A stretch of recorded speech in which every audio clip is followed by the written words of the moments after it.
Listo. Bueno, pues buenas tardes a todos, saludos. Pues vamos a iniciar esta tercera sesión, ¿no? Para ubicar la problemática del hombre de los lobos que hemos estado trabajando estas tres sesiones con esta tercera, ¿no? Como la idea de Freud de usar el caso del hombre de los lobos como para ir mostrando la forma tanto de su teoría como de una neurosis, la estructura de una neurosis y también la forma de la intervención clínica, ¿no? Todos esos elementos vamos a estarlos trabajando. La vez pasada avanzamos un poco, estábamos planteando, voy a compartir una diapositiva, ¿no? Esta de acá. Es el juego que he tenido, ¿no? Recuerden que la idea de Freud, así de modo general, es hay una estructura que se organiza en la infancia y se va a ir desarrollando se va a ir actualizando, ¿no? A lo largo de la vida. Entonces lo que dirá, pues bueno, los elementos que se organizan en esa neurosis infantil vamos a encontrarlos reeditados en la neurosis adulta, ¿no? Hablando de esta neurosis infantil, pues Freud propone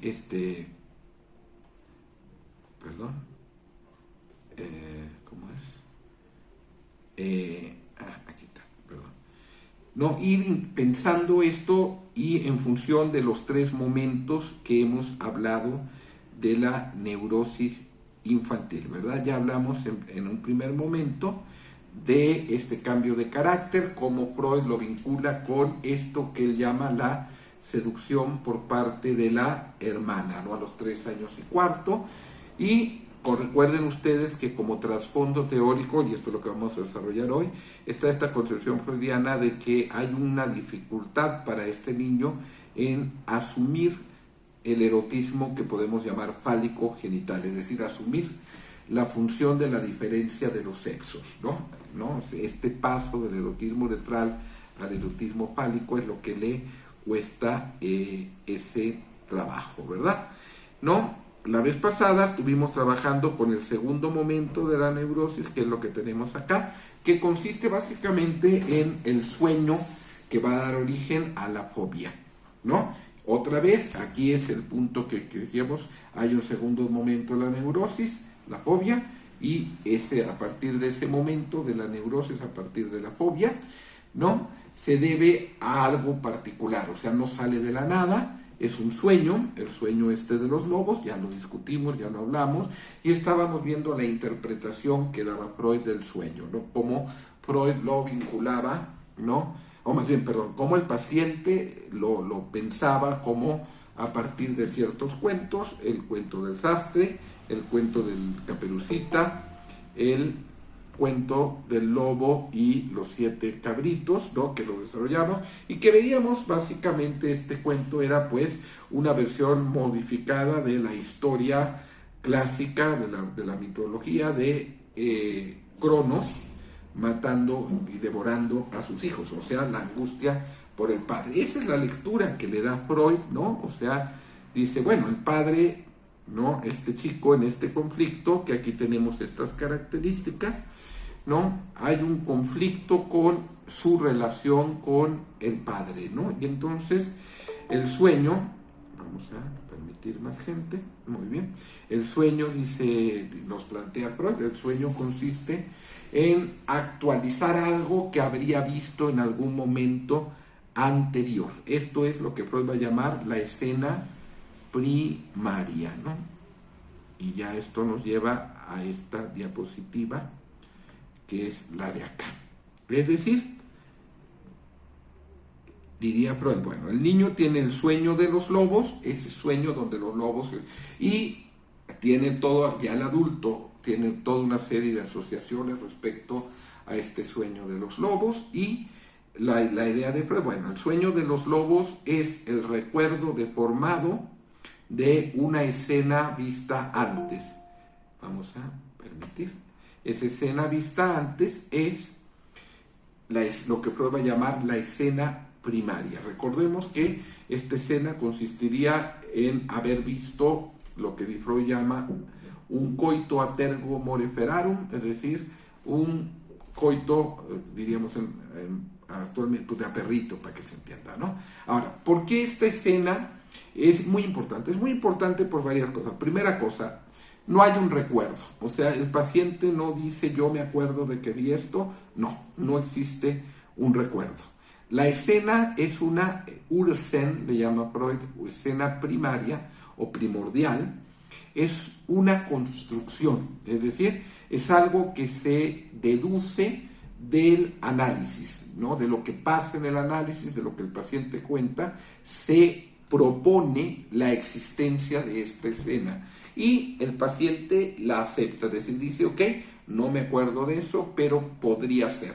Este tema, por ejemplo, Freud lo trabaja aquí en Recordar, Repetir, Reelaborar, que ya lo vimos, y también lo va a trabajar muchos años después en Construcciones en Análisis. Es decir, dice Freud, se trata no de un recuerdo, sino de una construcción que tiene por finalidad, ¿se acuerdan esto? Llenar la laguna del recuerdo. O sea, poner algo ahí donde hay un vacío, ¿no? Pongo esto ahí, y esto le da sentido, o desde esa perspectiva, a muchos elementos sintomáticos. Por ejemplo, le da sentido a que el lobo al cual teme no es el animal lobo, sino el lobo en una posición particular, que recuerden es el lobo parado sobre las patas traseras, avanzando, ¿no? Y con las arpas así como si fueran extendidas. Lo que dice Freud, la posición del lobo sería la posición que habría tenido el padre en la escena primordial, ¿no? Ese sería un elemento. O el otro elemento es la posición de la madre en la escena primordial, va a constituirse para él en un modelo de objeto. Recordemos que un síntoma que él tiene, y ya de adulto, y que no se explica, es este enamoramiento compulsivo de mujeres a las que ve en determinada posición, ¿no? O sea, va ahí, es un elemento, digamos, que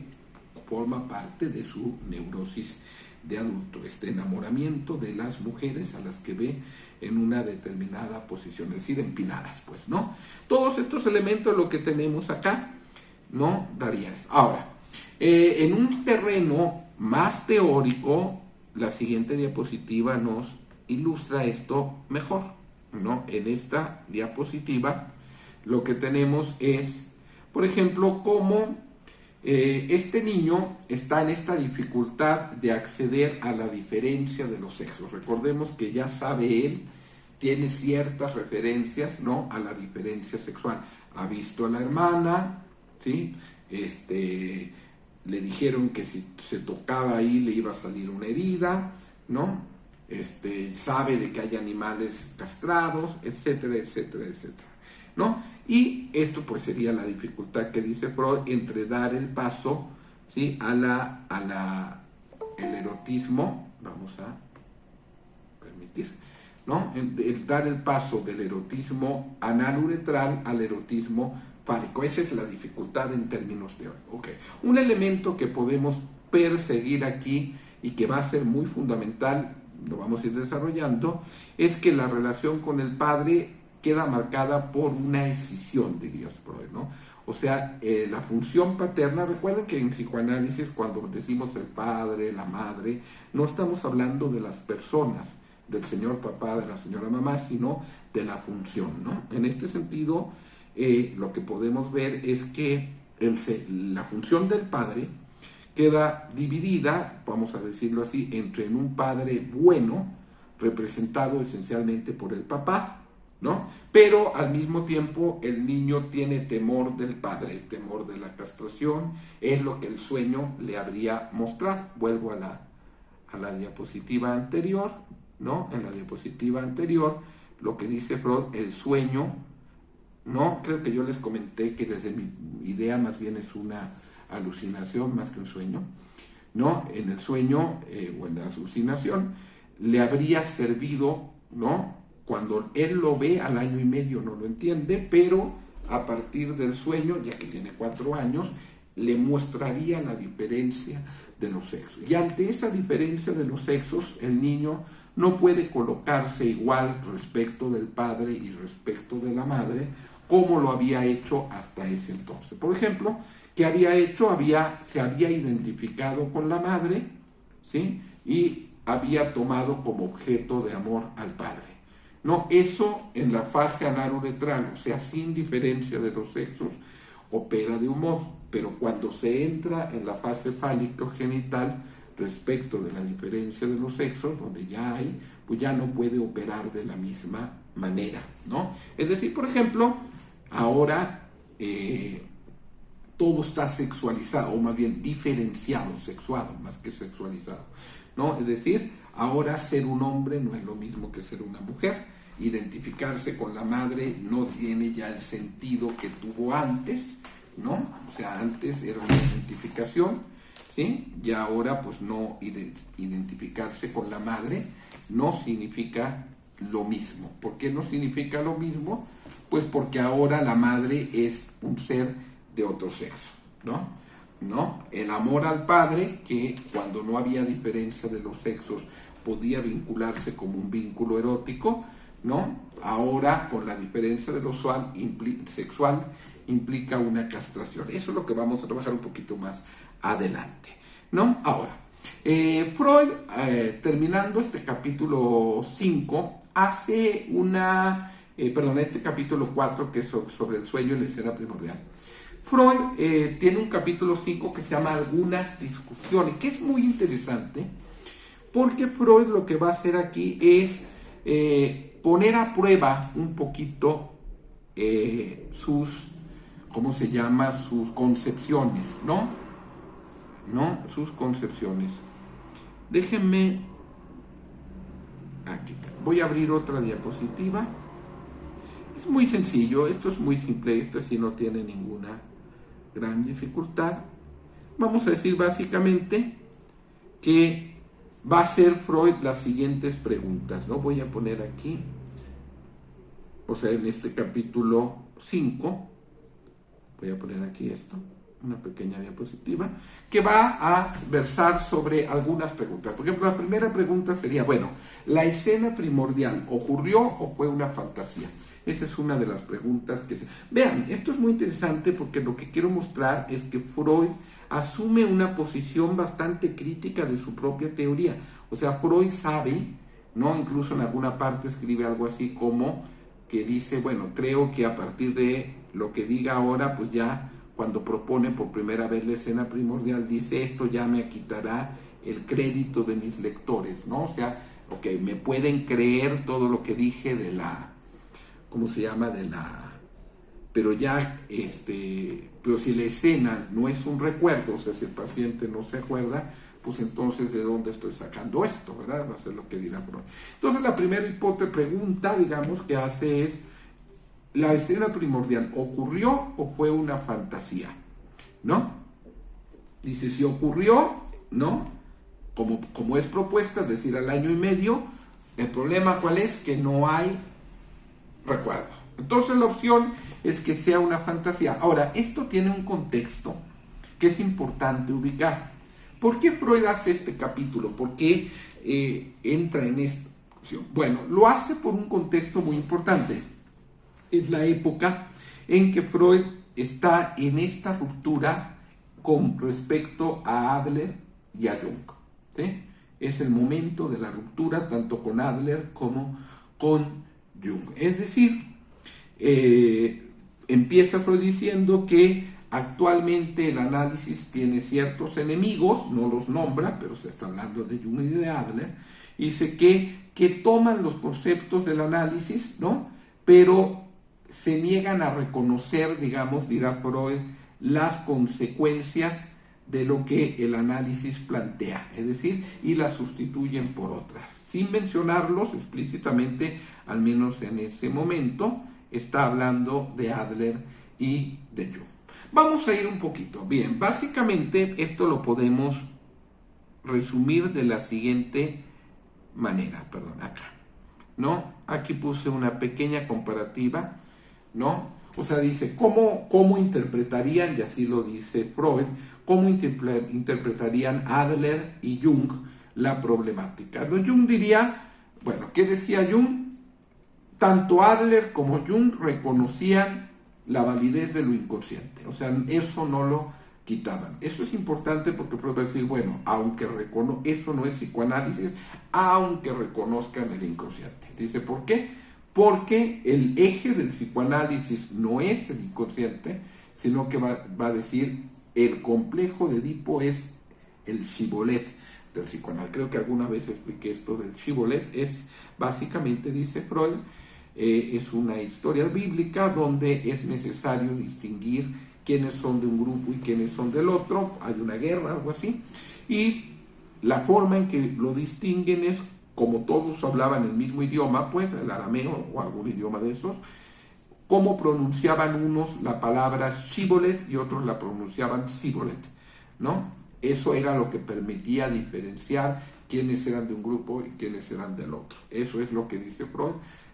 Hace la analogía y dice, claro, es el complejo de Edipo, es decir, la sexualidad infantil, lo que permite diferenciar qué es psicoanálisis y qué no lo es. Recordemos, por ejemplo, que para este entonces Jung llamaba su teoría, ya no le llamaba psicoanálisis, le llamaba psicología analítica, y Adler le llamaba con el nombre muy particular de psicoanálisis libre, ¿no? Uno diría, bueno, había un psicoanálisis prisionero, ok, ¿no? Entonces, aquí esto es lo que tienen resumido. Dice, Jung, por ejemplo, negaba la importancia de la sexualidad infantil y del complejo de Edipo en la, ¿no? Es decir, lo que dice Freud, Jung es la historia personal, esta es la crítica que le hace Freud, no cuenta, o sea, la ontogénesis no cuenta, lo que cuenta para Jung es la historia de la especie, es decir, Jung buscaba, ¿no?, explicar los elementos de la neurosis recurriendo no a la historia del individuo, sino a la historia de la especie, a la filogénesis, ¿no? Vamos a permitir a alguien más de esto. Entonces dice Freud, ¿no? O sea, Jung busca explicar esto brincándose la historia del individuo y yéndose a la historia de la especie, es decir, buscaría dar cuenta de un fenómeno no por la historia personal, sino por la historia de la especie humana. Obviamente sin dar ninguna referencia de cómo podría esta historia de la especie pues estar ahí operando, ¿verdad? O sea, esto queda ahí en el aire, ¿no? ¿Sí? Y este dar paso a la historia de la especie pues tiene como finalidad quitar la historia infantil, y quitando la historia infantil, pues quito la importancia de la sexualidad infantil, ¿no? Ya no es el individuo, sino la especie, entonces la sexualidad que haya podido haber en la infancia, pues ya no operaría. Algo análogo hace Adler, ¿no? Adler también, él decía que le quitaba este valor al complejo de Edipo y a la sexualidad infantil, y decía que la neurosis podía determinarse o podía explicarse únicamente o esencialmente a través del presente. Es decir, Adler era de estos autores que se llaman del aquí y del ahora, es decir, el Hic et Nunc, es decir, todo lo que ocurre está determinado por la situación del aquí y el ahora, o sea, el tiempo y el espacio presente. Al hacer esto, Adler consideraba, por ejemplo, que el psicoanálisis fuera a averiguar sobre la infancia, como una evasión, es decir, los pacientes, en vez de hablar de lo importante, que para Adler es el aquí y el ahora, se ponen a hablar del pasado y de su infancia, y es una manera de evadir, según Adler, la responsabilidad por su presente. Esa es la hipótesis de Adler. Igual, entonces, no yendo a eso, pues igual se brinca cualquier hecho de la infancia, ¿no? Entonces, Adler decía que eso que producía el paciente serían fantasías, ¿no? Y entonces Freud argumenta, dice, ok, vamos a suponer que fueran fantasías, y dice, de todos modos, si fuera así, pues el psicoanálisis operaría del mismo modo, o sea, ni modo que le digamos al paciente, no me hable de eso porque son fantasías, solo me hábleme del aquí y el ahora, ¿no? Bueno, a lo mejor hay quien hace esas cosas, ¿no? Pero entonces dice, y después tendríamos que decirle, bueno, usted hasta ahorita me ha hablado de puras fantasías, ahora usted sabe que esas fantasías no son verdaderas, ahora hablemos de lo importante. Bueno, dice el propio Freud que esa sería una posición analítica muy, muy peculiar, ¿no? Entonces, finalmente, tanto Adler como Jung digamos, no les importa la infancia y por lo tanto la sexualidad infantil, el complejo de Edipo, pues queda sacado, ¿no? Desde Jung por su recurrencia a la historia de la especie, a la filogénesis, y por Adler por su determinación en el presente, ¿no? Queda, perdón. Sin embargo, Freud es lo suficientemente honesto para darse cuenta que, ok, de todos modos, la escena primaria sigue siendo un problema. Es decir, el hecho de que haya ocurrido o no, ya que no hay un recuerdo, pone esto en una situación problemática. Y entonces Freud abre otras opciones. Dice, bueno, vamos a ponerlo acá, que es lo que tenemos en la anterior, perdón, en esta de acá. Ok, no hay recuerdo de la escena primaria. Eso no basta para decir que no existió, dirá Freud. Pero tampoco nos serviría para decir que sí existió, sería forzado. Entonces, hay una propuesta interesante que dice, bueno, a lo mejor no vio a los padres. Uno se preguntaría, bueno, tampoco habría habido nada peculiarmente extraño en que si hubiera visto a los padres, ¿no? Dice, bueno, el niño estaba enfermo, los padres lo tenían en su cuarto, ¿no? Creyeron que el niño estaba dormido, ¿no? Y a lo mejor el niño estaba dormido y en algún momento el niño se despierta y ve esto. Ok, tampoco hay nada así de una enorme fantasía en suponer que haya ocurrido de ese modo, ¿no? Dirá Freud, o sea, bueno, es cierto, pero tampoco nada mostraría, ay, qué cosa tan loca, los papás no hacen eso. No, dice, bueno, ok, supongamos. O dice también, bueno, otra opción podría ser que en realidad el niño, la escena primaria no ocurrió, o sea, eso del año y medio no ocurrió, fue posterior, pero no vio a los padres, sino que habría armado un recuerdo, es decir, esto que Freud llama un recuerdo encubridor, habría tomado elementos y los habría fundido, es decir, dice Freud, no vio a los padres, pero habría visto ovejas o perros ovejeros. Recuerden ustedes que la familia pues tenía crianza de ovejas, etcétera, ¿no? Y el niño dice, claro, no al año y medio, pero ya a los 4 años, 3 años, pues el papá a veces lo llevaba ahí a ver las ovejas, ¿no? Entonces el niño habría visto a las ovejas o a los perros ovejeros aparearse, y entonces eso le habría servido pues para ver la diferencia sexual en los animales, ¿no? Y habría construido una fantasía donde los padres harían del mismo modo, o sea, esa diferencia sexual que habría visto en los animalitos, pues la habría trasladado a los padres, ¿no? Y del mismo modo que vio a los padres aparearse, habría supuesto que las personas se aparearían y habría formado la imagen en una imagen de la fantasía, ¿no? Si ustedes me preguntan, a mí me parece que esta hipótesis no es para nada descartable. De hecho, Freud va a decir que va a haber alguna razón por la cual la descarta en la historia de Rusia, luego lo vamos a ver, pero no me parece algo así que tenga que ser forzosamente descartable, ¿no? Entonces, este es más o menos de lo que trata obviamente yo recomiendo leerlo, ¿no? Estoy resumiendo aquí de un modo muy, muy, muy amplio, ¿no? O sea, muy limitado, de lo que trata este capítulo 5, ¿no? O sea, pero más o menos entonces sería esta la estructura más o menos que tenemos acá elaborada, ¿no?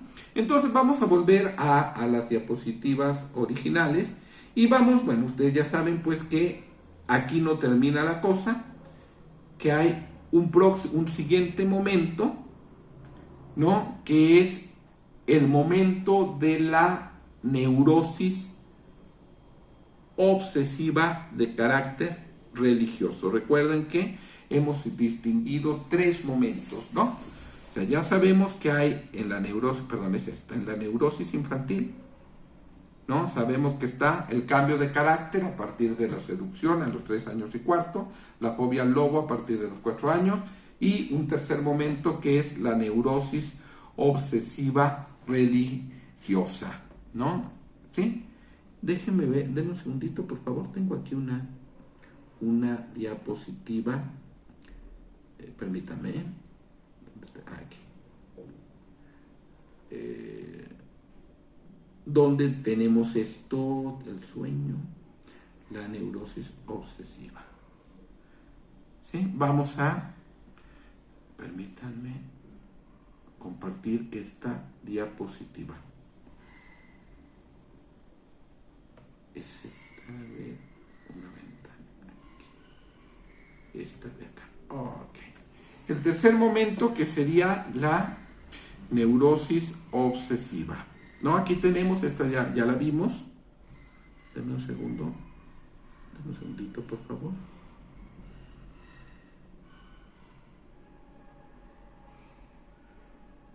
A ver. Esta de acá. Aquí la ponemos. Ok. Listo. Perdón, ahí la tenemos. Ok, un tercer momento de la neurosis, ¿no? Ya tenemos el cambio de carácter, la fobia al lobo a los 4 años, 3 años y cuarto, y este tercer momento que conformaría la neurosis obsesiva de carácter religioso, ¿no? O sea, ¿qué tenemos aquí? Lo que nos dirá, pero bueno, tenemos toda una estructura construida sobre diferentes elementos fantasmáticos, ¿no? O sea, permítanme un segundo, denme un segundito y... es que por alguna razón se me mueve. Listo. Ok. Que constituye el tercer momento. Otra vez, recordemos que el trasfondo es el paso del erotismo anal-uretral al erotismo fálico, ¿no? Vamos, ¿qué tenemos? Entonces, es el capítulo 6. Aquí Freud nos habla, bueno, de que habría un tercer momento. Primer elemento, cambio de carácter a partir de la seducción. Segundo momento, la fobia al lobo, ¿no? A partir del sueño de los lobos, con toda la problematización sobre la escena primordial. Y tercer momento, ¿sí? La neurosis obsesiva religiosa. ¿Cómo la platica? ¿No? Bueno, que dado que él le daba mucho miedo esto del lobo, vean, es muy inmediatamente después, es más o menos a los 4 años y medio.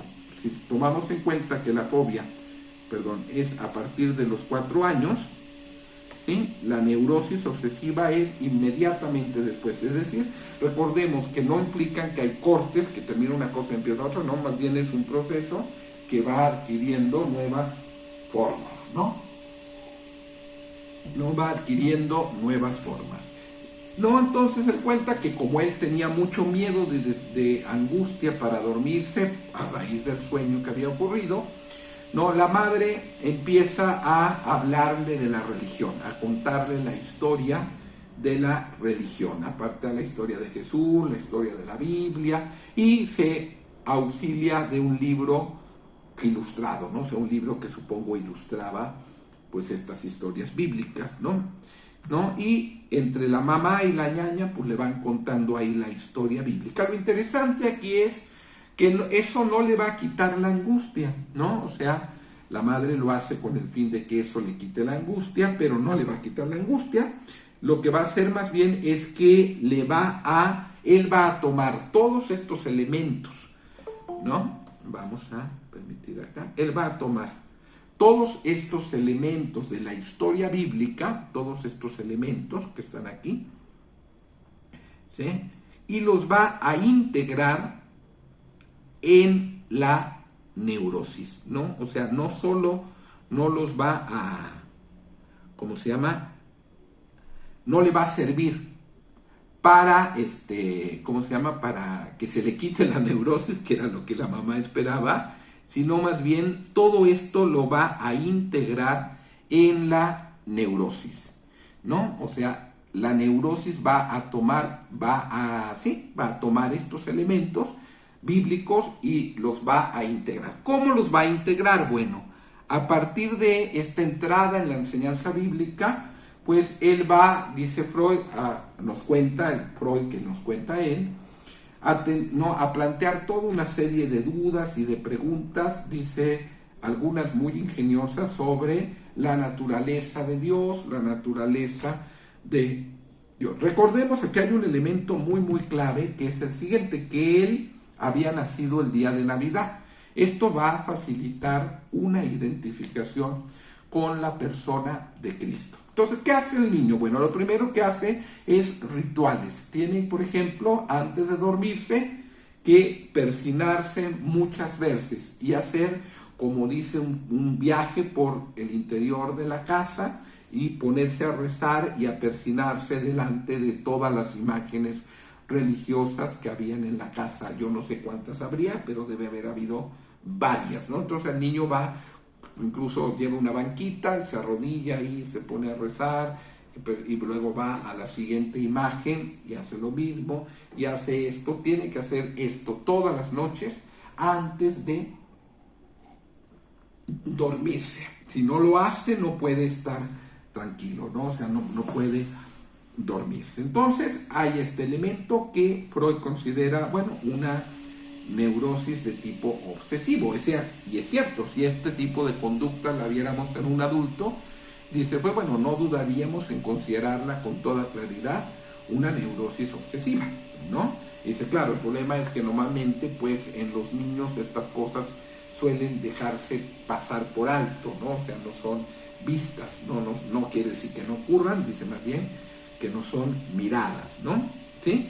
Entonces, este niño pues va a plantear ahí sus dudas sobre la historia sagrada, ¿no? Por ejemplo, una duda que él plantea, y es muy importante, y tiene que ver con esta identificación con Jesucristo, ¿no? Él va a decir, bueno, ok, si Dios era todopoderoso, ¿por qué no salvó a su hijo? ¿No? ¿Por qué no salvó a su hijo? ¿Por qué no hizo un milagro para salvar a Jesucristo y que todos se dieran cuenta, pues, de que era el Hijo de Dios? Vean que aquí está el problema de la relación entre el Hijo, Jesucristo, y el Padre que manda al Hijo al sacrificio, ¿no? Recordemos que también esto no lo menciona él en sus memorias, no aquí en lo de Freud, que bueno, que también la historia de Abraham e Isaac es lo mismo, ¿no? Es Dios que pide el sacrificio del Hijo y el Padre está dispuesto a sacrificar al Hijo, la historia de Abraham e Isaac. O sea, ahí está fantasma del Padre que mata al Hijo, ¿no? Que ustedes ven, pues es el mismo fantasma del cuento de los 7 cabritos, que es a su vez la leyenda de Cronos y Zeus, ¿no? Y los dioses olímpicos, ¿no? Este Padre que es el Padre amoroso, Dios, pero al mismo tiempo puede convertirse en un Padre terrible. Ahí creo que claramente se nota o opera muy claramente la escisión de la figura del Padre, ¿no? El Padre es tanto este Padre que ama, ¿no? Este Padre protector, todopoderoso, este Dios, pero al mismo tiempo es este Padre terrible que mata al Hijo, ¿no? Entonces él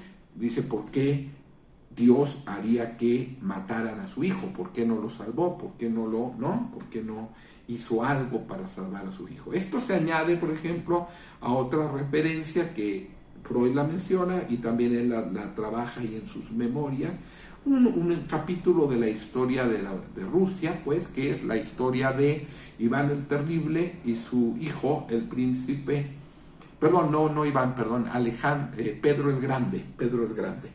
Pedro el Grande y su hijo Alexei, ¿no? Pedro el Grande es este zar, estamos hablando ahí como del siglo, vamos a añadir a alguien más. Pedro el Grande es este zar ruso, ¿no? Estamos hablando del siglo XVI-XVII, ¿no? Que es el gran reformador de Rusia, ¿no? El que mandó a construir, por ejemplo, lo que hoy es el Museo del Hermitage, el Palacio de Invierno, ¿no? Que traslada la capital al Palacio de Verano, que es en San Petersburgo, por eso es Petersburgo, la ciudad de Pedro.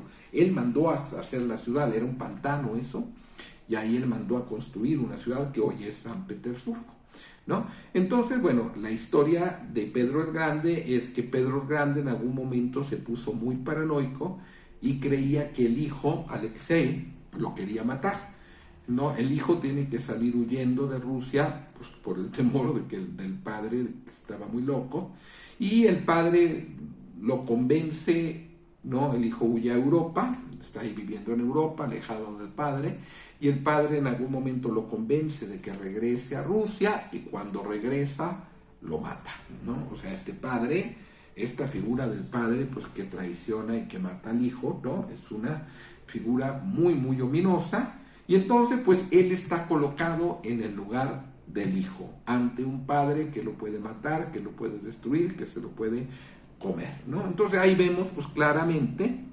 déjenme ir a la diapositiva anterior, ¿sí? Ahí vemos claramente cómo, permítame, la dejé de poner, ¿verdad? Perdón. Ahí vamos de nuevo a la diapositiva anterior, ¿no? Pues cómo este padre está escindido, ¿verdad? Tenemos aquí un padre bueno. Generalmente, esto es importante, el niño también necesita salvar al padre, al papá, pues, ¿no? O sea, la función paterna en su lado bueno la mantiene él en el papá, mientras que el padre malo tiene que ser depositado en otro lugar. En el momento de la fobia fue colocado en el lobo, en el momento de la neurosis obsesiva es colocada en Dios, este Dios que manda matar a su hijo, que sacrifica a su hijo, que pide a Abraham que mate a su hijo, o este zar, ¿no? Pedro el Grande, ¿no? Que espera, pues, que asesina a su propio hijo porque cree que el hijo lo quiere destronar. Vean toda la conflictiva edípica, no hay que buscarla mucho, ¿no? Entonces dice, pero bueno, entonces este padre está escindido entre el papá, que es el padre bueno, el lobo, el león, Dios, que son el padre malo. Esta neurosis obsesiva va a prolongarse desde más o menos, dice Freud, con intervalos, o sea, con periodos de agravamiento y en otros momentos como de más alivianamiento, vamos a llamar así, se va a prolongar de los 4 y medio a hasta más o menos el inicio de la adolescencia, ¿no? ¿Sí? Ahí tenemos todos estos elementos que están. No es el único. Por ejemplo, en algún momento él también cuenta que si iba por la calle y veía 3 montones de caca de caballo, ¿no? Recuerden que en esa época no había coches, la gente usaba caballos, y entonces él pensaba, el Padre, el Hijo y el Espíritu Santo, y se sentía muy, muy culpable de ese pensamiento blasfemo, y tenía que persinarse y ponerse a rezar, ¿no? Todo esto son los elementos de la fobia, ¿cómo se llama? Obsesiva. Lo que dice Freud es que conocer la historia sagrada le da la posibilidad de sublimar, ¿no? De sublimar la actitud masoquista hacia el padre, o sea, puede mantener al papá a salvo, y entonces la angustia ante el padre malo es llevada a la figura de Dios, ¿no? También él cuenta ahí que se sorprende, dice, farisaicamente, de cómo el hombre se deja seducir por la mujer. Recordemos, por ejemplo, la historia bíblica, ¿no? De cómo es Eva la que seduce a Adán para que coma del fruto prohibido, ¿no? Y él ya había sido en su momento seducido por la hermana, ¿no? Incluso le promete a la ñaña que nunca se va a casar, ¿no? Porque las mujeres son malas, ¿no? Ese tipo de cosas, ¿no? Bueno, todas estas son las angustias del niño, ¿no? Esto es lo que nos está relatando. Hay otro elemento, voy a ir a la diapositiva de acá, ¿no? Tenemos, dice, bueno, rituales, permítame, dice, rituales religiosos, rezar y persinarse antes de dormir, ¿no? No una vez, muchísimas, ¿no? Influencia de la historia sagrada, ya lo sabemos, la identificación con Cristo, esto es muy, muy importante, ¿sí? Accede también aquí, algo le muestra la diferencia. Si hay diferencia sexual, entonces él ya no puede ser hijo del padre. Recuerden que le habían dicho que él era hijo del padre y la hermana era hija de la madre, ¿no? Él lo había interpretado literalmente. Recordemos que para el niño, cuando no hay diferencia sexual, pues todo mundo podría tener hijos. Recuerden, por ejemplo, que al lobo, que es un lobo macho, le sacan a los niños de la panza, ¿no? En el cuento de los 7 cabritos, le sacan a los cabritos de la panza. En la historia de Zeus, ¿no? Matan a Cronos y rescata Zeus a sus hermanos, ¿sí? En la historia de Caperucita Roja, le abren la panza al lobo y le sacan a la abuelita que se había comido. O sea, los lobos machos pueden sacarles personas de la panza, es un fantasma del embarazo. Pero ahora, ya en la fase fálica, el niño tiene que asumir pues que no, que la diferencia de los sexos implica pues que la paternidad, digamos, no está garantizada, ¿no? O sea, la madre sabe quién es su hijo, ¿no? El padre no. La paternidad, siempre se ha dicho, es un acto de fe, ¿verdad? Es decir, los hombres tenemos que creerle a las señoras que los hijos son nuestros, ¿no? ¿Sí? Etcétera, ¿no? Otro elemento propio también de este episodio es, tiene que ver también con la función, la relación con el padre, es que cuando él veía a una persona enferma, un limosnero o un mendigo, tenía que toser o sacar el aire, ¿no? Rituales que tenían que ver con la respiración. Aguantar la respiración, sacar el aire, no respirar, expirar, toda una serie de rituales, ¿no? Y que tienen que ver, pues, en algún momento se plantea, pues, que el primer persona que vio habría sido el propio padre. No recuerden ustedes que el padre era un cuate que padecía ciertos ataques melancólicos, por lo cual lo internaban cada cierto tiempo, ¿no? Y entonces la historia es que en algún momento el padre parece estar internado, ¿no? Y de pronto la madre lleva a los niños a ver al padre y ven al padre, lo ven, pero está en un estado físico muy, muy, muy lastimado, ¿no? Probablemente esté pues enfermo, ¿no? O al menos con un estado físico pues lamentable, ¿no? Y dice, eso fue la primera imagen del tullido, ¿no? Entonces, esta es como, así resumidísimamente, ¿no? Lo que tenemos aquí en este tercer momento de la neurosis, que es la neurosis obsesivo-religiosa, ¿no? ¿Qué va a pasar? Él va a ir aflojando poco a poco, ¿no? En algún momento va a haber un maestro que se llama el profesor Wolf, ¿no? Que lo tenemos acá lo puse, en la época de la adolescencia, aquí, ¿sí? El profesor alemán, acá, se llamaba Ritter, ¿no? El profesor Ritter es un preceptor alemán que le contratan cuando está más o menos en este tránsito de la adolescencia, hacia la adolescencia, como a los 12, 13 años, ¿no? Y este profesor alemán, pues, no creía en la religión, y entonces él se va a identificar con el profesor y va a ir abandonando, o sea, el profesor también es un sustituto del padre, ¿sí? ¿No? Y a partir de esta identificación con el profesor alemán, pues va a ir dejando atrás toda esta angustia de carácter religioso. Podemos decir ahí que se detiene la neurosis obsesiva, ¿no? ¿Qué pasa ahí? Bueno, esto ya no viene en Freud, lo relata él en sus memorias, pues que el maestro, este profesor, empezó a cortejar a la hermana en algún momento y a raíz de eso, pues, lo despiden, ¿no? Entonces, ese objeto de identificación, pues ya no era, dejó de estar, ¿no? Digamos así. Pero bueno, parece que llega a la adolescencia, más o menos transitando ahí, después de todo este episodio, pues más o menos ahí con cierta estructura. Análogamente hay otro profesor que se llama Wolf, es decir, Lobo, un profesor, ¿no? de latín, ¿no? Al cual él le tenía mucho miedo porque lo había regañado muy, muy fuertemente al hacer una traducción del latín al ruso, ¿no? Entonces, ese profesor, vean, esto es coincidencia, ¿no? Justo un profesor que curiosamente se apellida Wolf, digo, no es un apellido poco común, es un apellido de hecho bastante común, pero aquí se da un elemento, digamos, que coincide y que lo lleva pues a esta neurosis, ¿no? O sea, que se encarna en la... Entonces tenemos aquí este chico que llega a la adolescencia, ¿no?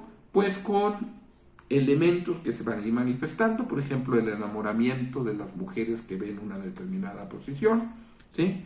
Esta figura del padre escindido en un padre bueno y en un padre malo, y esos elementos van a irse organizando, obviamente después hacia las formas adultas de la neurosis, ¿no? Esta es más o menos la estructura.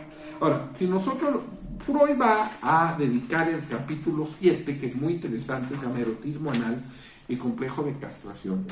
Lo va a dedicar al análisis teórico, ¿no? O sea, recomiendo mucho leerlo, pero básicamente, ¿qué tenemos aquí? Bueno, lo que ya habíamos dicho.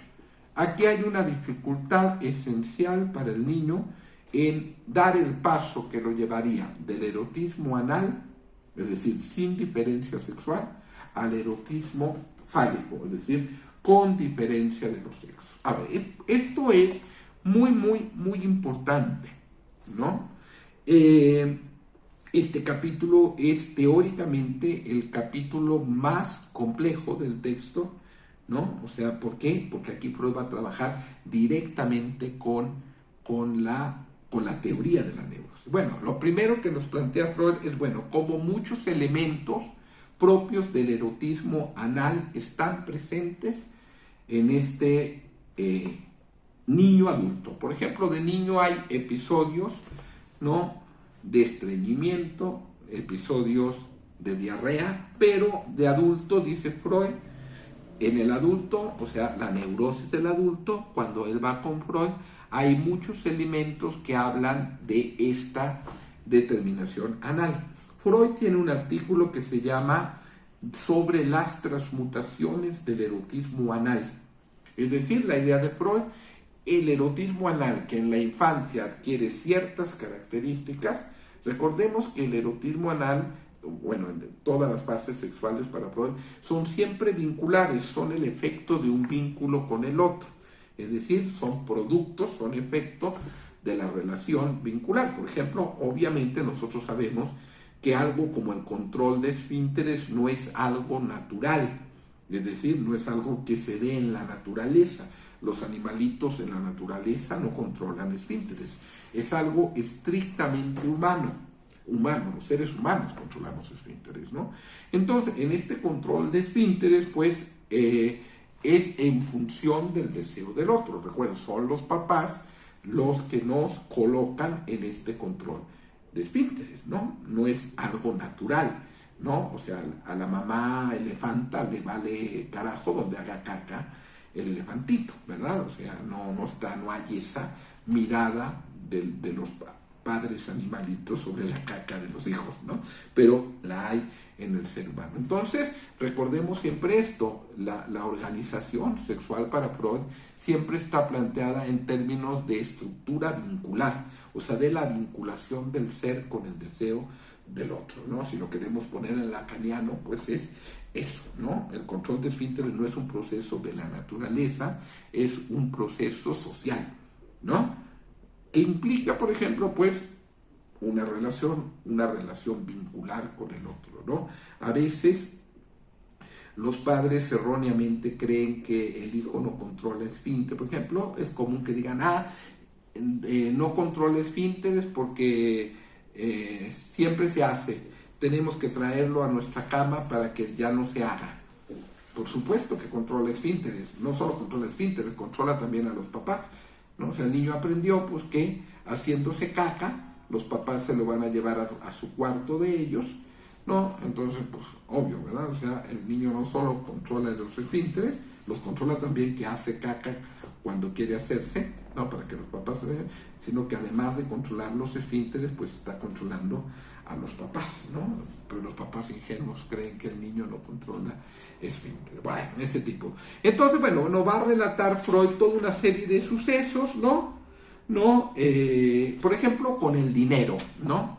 Sabemos que el paciente, nos dice Freud, bueno, era inmensamente rico, era una persona muy rica, era una familia con muchas riquezas, pero dice, en su vida no era fácil, podía comportarse, decía, o como un despilfarrador o como un avaro, ¿no?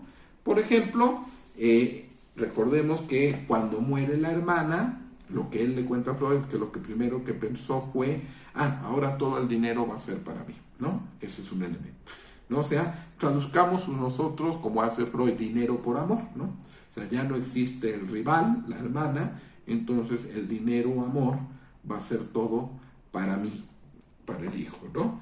También era común que tuviera ya muchos tiempos después, ya había muerto la mamá, el papá y la hermana, y había peleas entre él y la mamá, donde él acusaba a la madre de querer quitarle su herencia, de mezquinarle, y asunto era algo repetitivo. Cada cierto tiempo esta pelea se repetía entre la madre y el hijo. Obviamente lo que estamos viendo aquí es porque se trata de estas estructuras eminentemente sintomáticas, ¿no?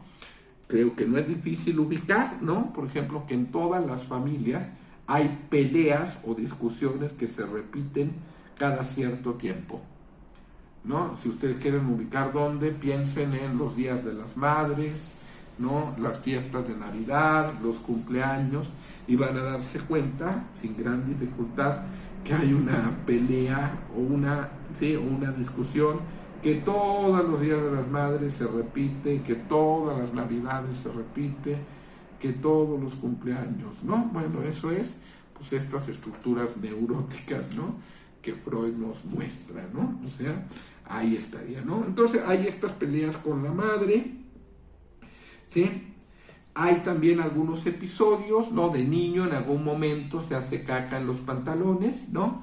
Y cuando lo están limpiando dice, toma la frase de la madre, así ya no puedo seguir viviendo, ¿no?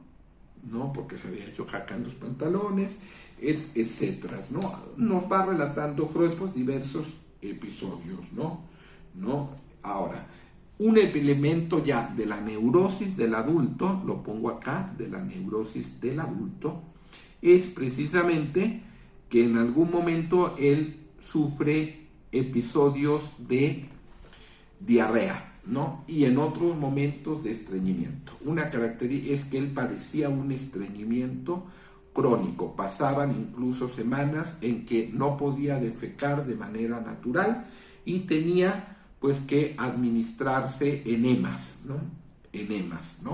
Él viajaba acompañado de un médico y de un criado, y era común que este criado o este médico le aplicaran enemas. ¿Sí saben qué es un enema? Una lavativa, ¿no? Para pues, ayudarle a defecar, porque pues pasaba así mucho tiempo en que no podía hacer del baño, ¿no? Que estaba ahí atorado, ¿no? Atorado con esto, ¿no? Entonces, bueno, es un punto a tener en cuenta, dice Freud. Obviamente, nos señala Freud que lo mandó con un médico, un gastroenterólogo, y él no se dio cuenta porque no había ningún problema orgánico, ¿no? Que estreñimiento era de carácter psíquico. Aquí vamos a ver un elemento muy importante, porque Freud nos va a decir que en algún momento Freud interviene de un modo tal, o sea, le pone un límite al análisis, le dice, bueno, su análisis va a durar tanto tiempo, 6 meses, y se acaba, y eso, a partir de eso, es que viene toda una precipitación de síntomas, y entre esos se quita el estreñimiento, es decir, recupera el control la función normal del intestino. Y señala Freud también que a partir de ahí también pudo ver cómo el intestino se intrometía en las sesiones, es decir, que cuando estaba en la sesión le empezaban a sonar las tripas.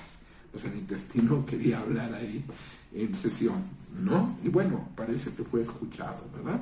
Entonces, estos elementos son los que Freud está ubicando como del erotismo anal. La relación con el dinero, estas características, ¿no? ¿Cómo se llama? Este punto de haber interrumpido, o más bien de Freud, de darle un límite al análisis, es decir, hasta este momento, es probablemente uno de los errores que comete Freud, ¿no?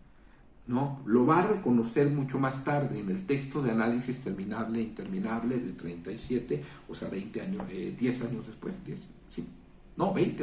20 años después, Freud va a hablar de que cuando quiso apresurar un análisis, pues en algo que en apariencia no tuvo efectos en ese momento, lo tuvo después, ¿no? O sea, en esto cuando está con esa disputa o más bien con ese problema con Ferenczi, ¿no? De que quieren un análisis completo, un análisis rápido, lo que dice como una fantasía del American Way of Life, ¿no? Este es como el elemento que va a ocurrir, ¿no? ¿Sí? Bueno, nos va relatando, ¿no? En algún momento incluso, de niño utiliza esta incontinencia como para molestar, por ejemplo, a las personas que no quiere, por ejemplo, a la gobernanta inglesa, ¿no? Y entonces, estos, como todos estos detalles que nos da Freud de las problemáticas del erotismo anal, ¿no? De las problemáticas del erotismo, y cómo aquí ya vemos elementos que claramente están presentes en su vida adulta. Voy a ir de nuevo a la diapositiva, ¿sí? O sea, cómo en su vida adulta, ¿no? Aquí hay elementos del erotismo anal que vienen obviamente de la neurosis infantil, este estreñimiento crónico, la relación con el dinero, que a veces era como un avaro y a veces era un despilfarrador. De hecho, hay episodios, ¿no? Él relata, esto no viene en Freud, viene en sus memorias, ¿no? Que con la Revolución Rusa, recuerden que él va a perder su dinero, ¿no? Y entonces tienen un poco de dinero en cuentas que tienen en Europa, es decir, fuera de Rusia, y la solución que él se le ocurre para recuperar su fortuna es apostar, jugar en casinos. Y acaba perdiendo, pues lo poco, bueno, no sé si era poco, ¿no? Pero acaba perdiendo ese, aparte de quedarse sin sus tierras ni nada, pues ese dinero que tenía, pues también lo pierde, ¿no? O sea, vean cómo, la idea también muy, muy absurda, ¿no? O sea, que de alguna manera apostando va a ganar, ¿no? Digo, o sea, no, el que apuesta por necesidad pierde, ¿no? El que apuesta por, como dice, hay un dicho, ¿no? Pierde por necesidad, ¿no? Algo así. Bueno, no me pasa, pero es algo. Bueno, ese tipo de relación él tenía. Esto es después del análisis de Freud, esto es allá por 1920, ¿sí? A ver, alguien me dice que no le he mandado el link, o es de ahorita. Ah, no, es un mensaje de Eduardo, pero no se llegó ahorita a mi teléfono, ya, perdón, hace rato. Se me fue la vida. Ah, ok. Todas estas relaciones con el dinero. Todos estos son elementos que Freud va a integrar dentro del erotismo anal. Ahora, lo importante aquí, hay varias cosas. Recordemos nosotros, pues, que para Freud, este paso del erotismo anal al erotismo fálico, aunque no está pensado, bueno, perdón, es aquí que Freud empieza a pensar esto como un elemento no casual, o sea, como un elemento muy, muy, muy estructurante de la posición subjetiva. Es decir, Freud va a decir, lo va a desarrollar mucho después. Por ejemplo, en el año 26, en su texto que se llama Consecuencias psíquicas de la diferenciación anatómica de los sexos, ¿no? O sea, Freud va a partir de aquí irse preguntando por la naturaleza de la diferencia de los sexos. Vamos a tratar de explicar esto. Miren, Freud había originalmente, bueno, como todos, pues, pensado la diferencia sexual en términos biológicos.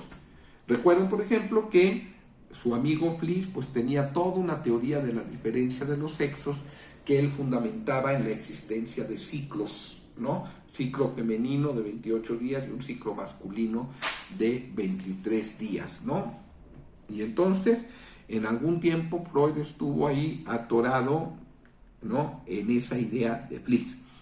Termina, rompe con Fliess, etc.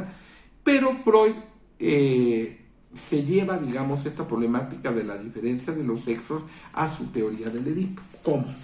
Es decir, Freud va a plantear, bueno, que el Edipo tiene una estructura, que el niño toma por objeto a la madre y rivaliza con el padre, ¿ok? Pero ahí Freud está hablando del niño varón. Lo que hace Freud es suponer que lo que ocurre en la niña es lo mismo, pero al revés, ¿sí? O sea, y esto todavía lo piensa Freud en un tiempo tan tardío como 1921. Es decir, Freud supone, el niño toma por objeto a la madre, estoy hablando del niño varón, y rivaliza con el padre. Entonces Freud supone, la niña hará lo mismo al revés. Es decir, la niña tomará por objeto al padre y rivalizará con la madre. Eso es lo que, por ejemplo, Jung llamó el complejo de Electra, ¿no? Lo señalo porque todavía hay gente que piensa que el psicoanálisis tiene que ver con el complejo de Electra, ¿no? Eso no es un concepto psicoanálisis. La única vez que Freud lo menciona, 2 veces, es en el texto sobre la feminidad, allá de principios de los 30, para decir pues que ese concepto no tiene mucho sentido, porque no tiene sentido darle un nombre distinto a algo que estructuralmente es lo mismo. Bueno, pero, por ejemplo, ¿qué pasó aquí? Bueno, Freud había trabajado con Juanito, por ejemplo, y había visto esto de Juanito. Y Freud pensó, por ejemplo, a Dora bajo el mismo esquema, es decir, y se ve, ¿no? En el análisis, Freud trata de llevar a Dora a que reconozca que estaría enamorada del señor K en la medida en que el señor K es un sustituto del padre y que la señora K sería una rival, ¿no? Ocuparía el lugar de la madre y sería una rival. Y Freud dirige el análisis, ¿no? Esto es evidente, Freud mismo lo dice, ¿no? En función de esta fantasía que él tiene. Veamos, esto es transferencia, es decir, Freud interpreta a Dora, piensa a Dora como un niño al revés. Es decir, quiere que Dora encaje en su modelo teórico. Lo señala muy claramente Lacan en este texto que se llama Intervención sobre la transferencia. Dice, Freud atrapado en el prejuicio, dice Lacan, ¿no? Que Freud atrapado en el prejuicio, ¿no? De que para el niño es la niña y para la niña es el niño, no puede ver que el objeto para Dora no era el señor K, sino la señora K. Y cuando lo puede ver es muy tardíamente, es por esta época, finales de la década del 20, ¿no? Recordemos que Dora también es un texto escrito en distintos momentos, ¿no? Aunque es publicado por primera vez en 1905, hay una enorme cantidad de notas sobre todo esto, pues que Freud introduce posteriormente, donde pues replantea, dice, no, la señora no era el señor K el objeto, sino la señora K, ¿no? Algo análogo va a ocurrirle por esta época con el caso de la joven homosexual. En algún momento Freud la piensa igual como una rivalidad con la madre, ¿no? Y una toma de objeto del padre, pero lo interesante es que esto es lo que va a llevar a Freud a abandonar esa idea de el Edipo masculino y femenino como inversos, o sea, como que el Edipo de la mujer sería lo contrario del Edipo del varón. Recuerden, por ejemplo, que todavía en 1921, por ejemplo, en Psicología de Masas y Análisis del Yo, capítulo 7, Freud dice, cito de memoria, pero más o menos, ¿no? El niño se identifica con el padre, es decir, quiere ser como él, parecerse, le dice, poco antes ha llevado a cabo una acabada investidura de objeto de la madre. Es decir, para el niño, ¿no? La madre es el objeto, el padre es el modelo de la identificación. Y añade, pues, lo mismo ocurre para la niña con las correspondientes sustituciones. Eso lo está diciendo en 1920. Pero de 20 en adelante, ahí viene todo un replanteamiento de la teoría freudiana que va a llevar a que en 26, ¿sí?, en el texto de Consecuencias psíquicas de la diferenciación anatómica de los sexos, Freud se dé cuenta que esto no es cierto. O sea que el fantasma masculino y el fantasma femenino no son equivalentes. Es decir, que no se corresponden el uno al otro. Que lo que está en juego como fundante de la posición femenina y lo que está en juego como fundante de la posición masculina no es lo mismo. Es decir, que el hombre no es lo contrario de la mujer, ni la mujer lo contrario del hombre. Esto es muy interesante porque lo que está diciendo, ¿no?, es que no hay manera de referir la sexualidad masculina y femenina, sí a un elemento, al orden fálico, pero no de la misma forma, no bajo la forma de una oposición. Ahora, ¿cuándo es que eso se constituye? Es precisamente en el erotismo fálico, ¿no? Pero ya con toda esta connotación que va a tener de que sexualidad masculina y femenina no son correlativas, o sea, que no operan de la misma manera, que no se trata de lo mismo, pero al revés, que están organizadas de manera... Esas son las consecuencias psíquicas de la diferenciación anatómica. Sí, hay una diferenciación anatómica y esa diferenciación anatómica tiene consecuencias psíquicas. Mucho más adelante, en 37, en Análisis Terminable e Interminable, va a decir que todo análisis no tiene como dos grandes puntos, el masculino y el femenino. Es decir, para el hombre el problema de someterse a otro hombre, para la mujer el misterio de la femineidad, ¿sí?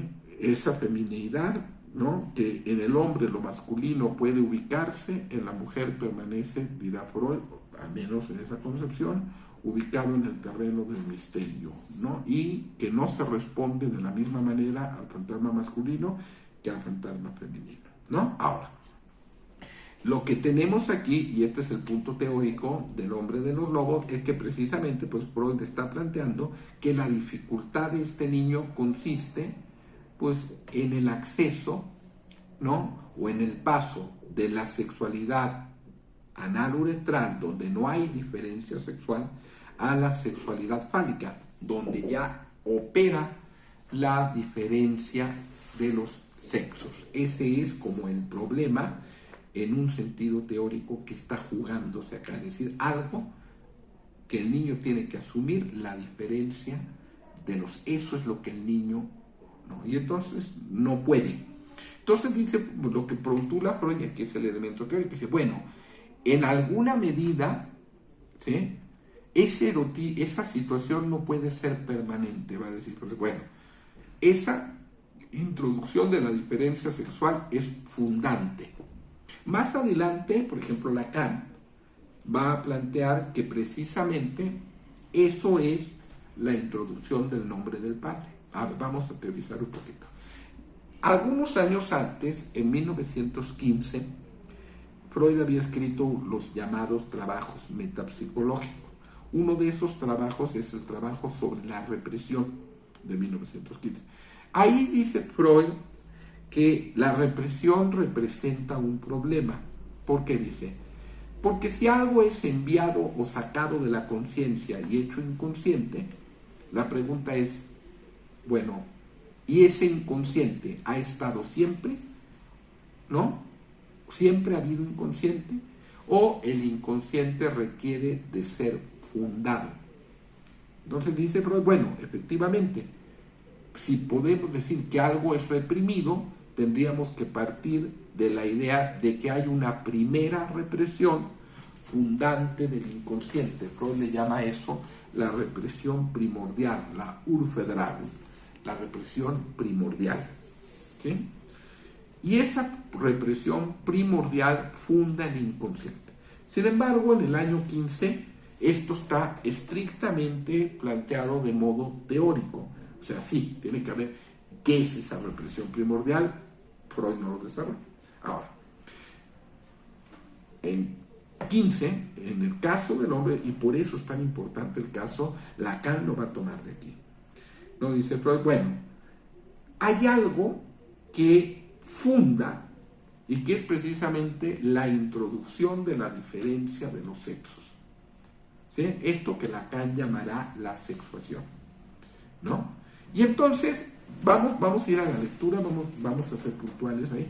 Y dice, bueno, ¿qué tenemos aquí? Un niño con una dificultad para acceder psíquicamente a la diferencia de los sexos. Es decir, hay elementos que le muestran la escena primordial, ha visto a la hermana, toda una serie de elementos, y hay algo ahí que lo detiene en el momento previo, o sea, en la fase analuretral donde no hay diferencia de los sexos. Algo ahí lo lleva, algo ahí lo detiene. Voy a ir a la lectura, ¿no? Dice Freud,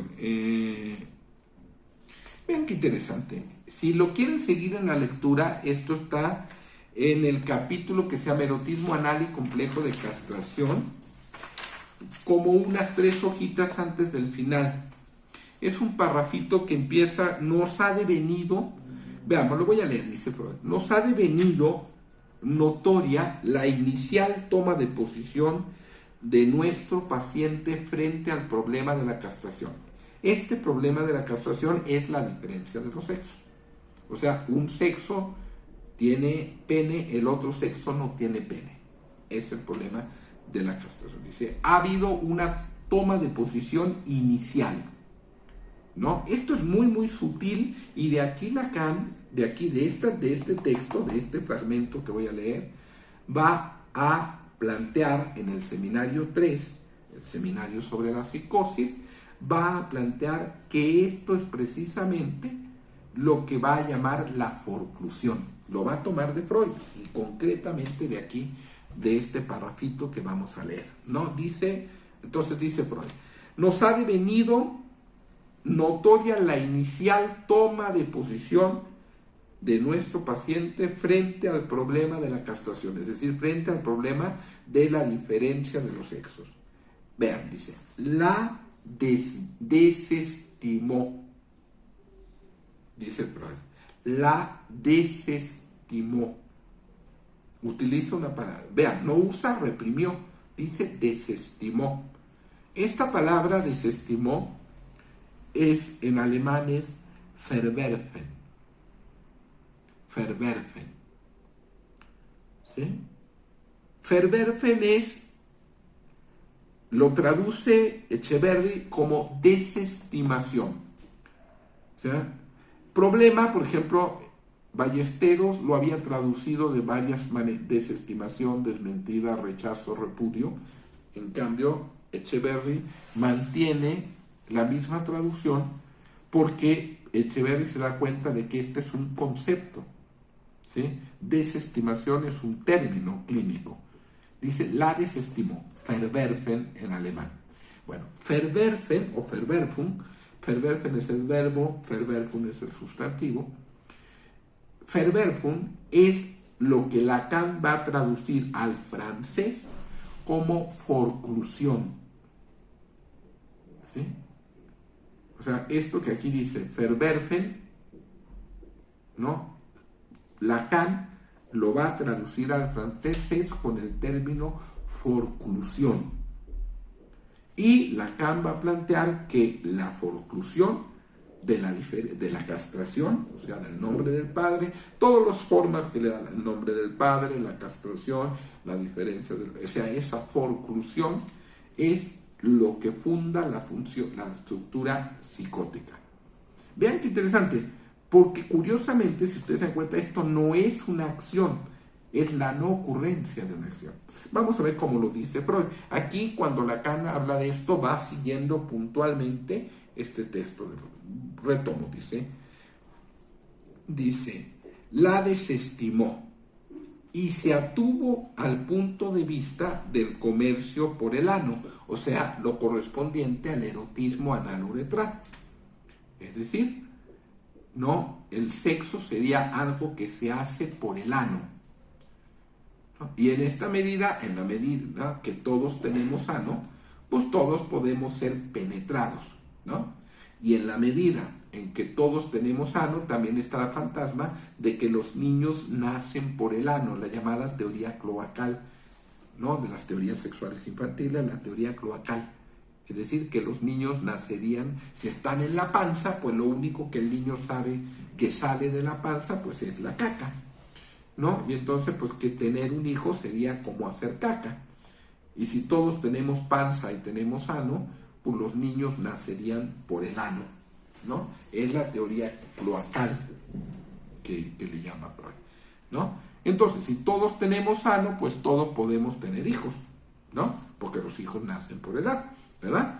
Ahora, la introducción de la diferencia sexual, pues va a decir, no, los niños no nacen por el ano y los hijos solo los pueden tener las mujeres. O sea, hay una diferencia, ¿no? Ahí. Entonces dice que él ¿no? desestimó la diferencia de los sexos y se atuvo, ¿no? al punto de vista del comercio por el ano, o sea, la concepción previa anal. Y ahora aquí Freud es sumamente preciso y aclara, dice, cuando digo que desestimó, o sea, verwerfen, el significado más inmediato de esta expresión es que no quiso saber nada de ella siguiendo el sentido de la represión. O sea, es muy claro, lo que hace aquí Freud es evidente, es diferenciar desestimación, Verwerfen, de represión, Verdragung. O sea, está diciendo, no es una represión, es otra cosa. ¿Sí? O sea, no quiso saber nada de ella siguiendo el sentido de la represión. No, o sea, no fue lo de la represión, fue otra cosa. ¿Sí? Esto es lo que Lacan va a decir que es el punto fundante. Es decir, el sujeto, ¿no?, en algún momento reprime la castración, o sea, la introye, o sea, la asume la diferencia de los sexos, asume la castración, pero la reprime. O sea, está ahí, pero inconsciente. Verwerfen, desestimar, es que eso no ha sido inscrito. O sea, eso no ha sido registrado psíquicamente. Y ese no registro de la castración es lo que para Lacan da origen al fenómeno psicótico. Es decir, el psicótico desde la lectura de Lacan es un sujeto en que no ha operado la castración, o en términos más lacanianos, el nombre del padre. ¿Sí? ¿De dónde lo está tomando Lacan? Lo está tomando de aquí, lo está tomando exactamente de este párrafo que estamos leyendo de Freud. Es decir, el sujeto, primero, no ha registrado la castración. Este chico la desestimó, no la registró, al menos en algún momento. ¿Sí? Si se queda ahí, es lo que Lacan va a decir, eso es la psicosis. El registro de la castración es el registro de la diferencia de los sexos, ¿no? Eso es lo que Freud va a elaborar posteriormente en el año 26, cuando hable de las consecuencias psíquicas de la diferenciación anatómica de los sexos. Es decir, cómo eso que debería operar no está operando. ¿Sí? ¿No? Aquí lo está. Entonces dice, voy a leer de nuevo, dice, ¿no? Nos ha devenido notoria la inicial toma de posesión de nuestro paciente frente al problema de la castración. La desestimó, ¿no? Y se atuvo al punto de vista del comercio por el ano. Cuando dije que la desestimó, el significado más inmediato de esta expresión es que no quiso saber nada de ella siguiendo el sentido de la represión. O sea, no fue una represión, es otra cosa, es una desestimación. O si ustedes quieren, en términos lacanianos, es una forclusión. Es la traducción que va a hacer Lacan. Y aquí viene muy claro, por si no lo fuera, todavía Freud lo especifica. Dice, cuando dije que la desestimó, el significado más inmediato es que no quiso saber nada de ella siguiendo el sentido de la represión. Y aclara, con ello en verdad, dice Freud, no se había pronunciado ningún juicio sobre su existencia, no se había dicho ni sí ni no. ¿Sí? O sea, no había sido registrada. ¿No? Dice, no se había pronunciado ningún juicio sobre su existencia. Es decir, no había operado. Eso es interesante porque la forclusión es eso. No es lo mismo que una represión. En una represión algo opera y se reprime, pero ya operó. La forclusión es algo que no ha operado. Es decir, algo que debería haber ocurrido no ha ocurrido. Vean, eso es interesante porque entonces uno no forcluye. No, la forclusión no es un acto, es la falta de un acto. Es decir, algo que debería haber ocurrido no ha ocurrido. Eso es una forclusión. Eso es lo que Freud llama aquí una desestimación. ¿Sí? No, Lacan va a elaborar esto y va a decir, bueno, si eso no ocurre, lo que tenemos ahí es una forclusión del nombre del padre, y eso en Lacan es lo que funda la estructura psicótica. Es decir, el psicótico es un sujeto que se queda ahí, en un no registro de la función del nombre del padre. ¿Sí? Esa es la lectura que hace Lacan de esto, ¿no? ¿Sí? Vean, esto ya está en Freud. Bueno, tal está en Freud que Lacan, cuando habla de esto, en el seminario 3, lo hace a partir de este mismo párrafo. ¿no? En el seminario 3 y posteriormente en el seminario 4 va a hablar de este párrafo que estamos citando aquí. Sigo con lo que dice Freud. Dice, ahora bien, dice Freud, esta actitud no puede ser la definitiva. O sea, lo que está claro, Lacan diría, sí puede ser, y eso causa la psicosis, ¿no? O sea, si eso no se registra, si hay una percusión del nombre del padre, dirá Lacan, eso es la psicosis. Freud dice que no puede ser la definitiva, o sea, ¿no? Que no se puede. Y luego va a decir, ni siquiera podía seguir siéndolo en los años de la neurosis infantil. Después dice, se encuentran buenas pruebas de que él había reconocido la castración como un hecho, después, no en este momento. O sea, dice, bueno, algo muestra que aunque en este momento eso no había operado, después operó. ¿Sí? O sea, en pocas palabras, si lo vemos desde Lacan, diríamos, no es un psicótico, es un neurótico. Quizá un neurótico bastante grave, ¿sí? Pero no es un psicótico. ¿Sí? El hombre de los lobos no es un psicótico. Es decir, operó la castración. Aunque en ese momento eso no se había organizado, después dice, hay buenas señales de que eso se organizó. Y va aquí, dice, se había comportado en esto como era característico de su naturaleza. Lo cual, por otra parte, dice Freud, nos dificulta muchísimo tanto la exposición como la empatía. Primero se había revuelto y luego se dio. O sea, primero aceptó y luego se echó para atrás. O primero se echó para atrás y luego aceptó, ¿no? Pero una reacción no había cancelado a la otra. Al final subsistieron lado a lado dos corrientes opuestas, una de las cuales abominaba de la castración, mientras que la otra estaba pronta a aceptarla y a consolarse como la feminidad como sustituto. La tercera corriente más antigua que había desestimado la castración, ¿no? Con la cual no estaba todavía en cuestión el juicio acerca de su realidad, siguió siendo sin duda activable. Y ahí va a decir Freud algo que también va a retomar Lacan, que hay un fenómeno que es la alucinación del dedo cortado y que a partir de este fenómeno, ¿no? Freud ubica como que algo se inscribió. Es decir, el paciente es muy rápido, está de niño a los 5 años más o menos, está jugando con un cuchillo, con una navaja, tallando algo ahí en el tronco de un árbol y de pronto ve que se ha cortado el dedo meñique y que el dedo solo cuelga ahí de un pedacito de piel. Se angustia, se sienta ahí con las manos cerradas en una banca y sin capaz de decir nada, ¿no? No se atreve a mirar y ya que finalmente se atreve a mirar, descubre que el dedo no le ha pasado nada. Este fenómeno lo va a trabajar Lacan en el seminario 4, como decir, bueno, ahí se inscribió eso que no se había inscrito. Es decir, muy interesante porque Lacan dice, lo que no fue registrado va a retornar desde lo real como una alucinación. ¿Sí? Esta alucinación del dedo cortado tuvo la función de inscribir eso que no se había inscrito. Es esa la razón por la que yo considero que el sueño de los lobos también es una alucinación y no un sueño.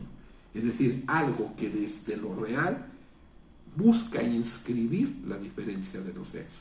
Recordemos que el sueño de los lobos es lo que, si seguimos la lectura de Freud, es una referencia distorsionada de la diferencia de los sexos, ¿no? Ya les comenté la vez pasada porque me parecía que el sueño no era un sueño, sino una alucinación por su carácter vívido, no porque ocurre en el mismo escenario donde está la realidad, ¿no? Porque incluso él dice, me parecía una imagen absolutamente real, solamente acepté que era un sueño porque no había nada, pero el carácter de vivir. Este punto entonces es clave aquí, ¿no? Es clave para la comprensión del caso y es clave también para la teorización de Freud, ¿no? Freud esto lo va a llevar a que hay algo ahí en el orden de la castración que tiene un carácter fundante, ¿no? En Lacan va a llevar a plantear precisamente la problemática de la sexuación, como la que ya aparece en Freud, pero hasta el año 26, en el texto de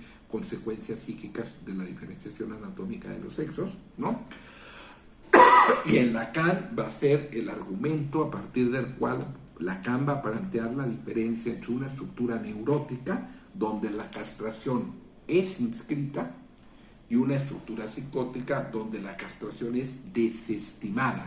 Diferencia represión, Verdragung, como la inscripción reprimida, y Verwerfung, desestimación, forclusión, como cuando algo no es inscrito en el orden psíquico, ¿no? Este es más o menos, digamos, son los elementos teóricos de los cuales está trabajando Freud, ¿no? Bueno, hay aquí un punto, y hay algo más, que es el capítulo 8, que Freud llama complemento desde el tiempo primordial, solución, ¿no? Donde vamos a ver este elemento, que tenemos, a ver, voy a compartir, permítanme, ¿dónde tengo? Vamos de nuevo a la diapositiva esta, donde está todo aquí como junto, ¿verdad? ¿No? Entonces dice, pues bueno, este conflicto entre el erotismo anal y el erotismo fálico parece ser la estructura psíquica, dinámica, que está ahí organizando la neurosis infantil, ¿no?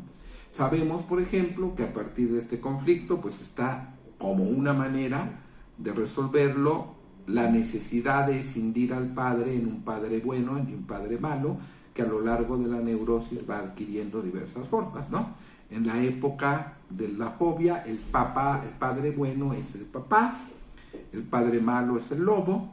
Más adelante, en la época de la función religiosa, el padre bueno es el papá y posteriormente el maestro de alemán, mientras que el padre malo es colocado en la figura de Dios, ¿no? En la época, este Dios que sacrifica a su hijo, ¿sí? Recuerden que él había nacido en el día de Navidad, él se identifica pues, con Jesucristo, con el hijo. Y esto. Pero también está el otro elemento que vendría de la escena primaria, pues que es la posición de la cual las mujeres que él se enamora las ve. Y que llevaba pues a... Esto ya es de la neurosis adulta. Estos enamoramientos compulsivos ya forman parte de la neurosis adulta, ¿sí? Es decir, de este momento en el que él ya es un adulto. Y que, pues, en nuestra referencia, pues, harían referencia a la posición que habría tenido la madre en la escena primordial, que recordemos no es un recuerdo, sino una construcción, ¿no? Vamos a poner, o una fantasía, no importa, eso ya lo trabaja. Entonces, dice, pues bueno, aquí va a haber un elemento, dice Freud, que a mí me hace pensar que aunque no haya recuerdos, sí se trata de un hecho real, y es la escena con Grusha. La escena con Grusha, que es lo que va a trabajar en el capítulo 8, ¿no? Vean cómo le llama Freud, ese complemento desde el tiempo, otra vez, primordial. Tiempo primordial. Urzeit. Es esta expresión en alemán. Urzeit. Urzeit. Vean, este tiempo primordial no es un tiempo cronológico, es un tiempo, digamos, ¿cómo llamarlo? Evocativo. Es decir, es un tiempo del mito individual, de la historia individual del neurótico, ¿no? Y dice, bueno, nos va a contar ahí, pues, que hay un elemento, un recuerdo encubridor, va a decir Freud, que constantemente aparecía, ¿no? Cada cierto tiempo, durante el análisis. Recuerden que Freud no nos está contando el análisis en un desarrollo cronológico, ¿no? Primero esto, no, sino que está, de todo eso, está organizando elementos para transmitir esta historia del análisis del hombre de los lobos. Perdón, pero antes de entrar a esto, voy a abrir un minutito. No sé si esta parte del erotismo anal, esto de la forcusión, de la castración, no sé, si hay algún comentario sobre, antes de entrar a esto.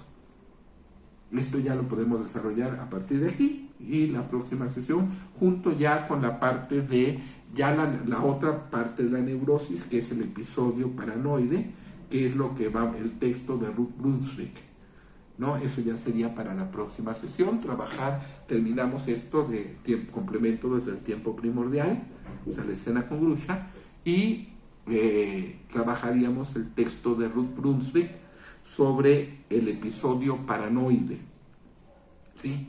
Pero antes de entrar a eso, quisiera ver si hay algún, no sé, si hay algún planteamiento sobre esta parte, ¿no? Esta lectura teórica que hace Freud, la importancia de diferenciar represión, Verdragung, de desestimación, forclusión, Verwerfung. No sé si alguien quiera comentar algo sobre esto para no dejarlo ahí cerrado, digo, ¿no?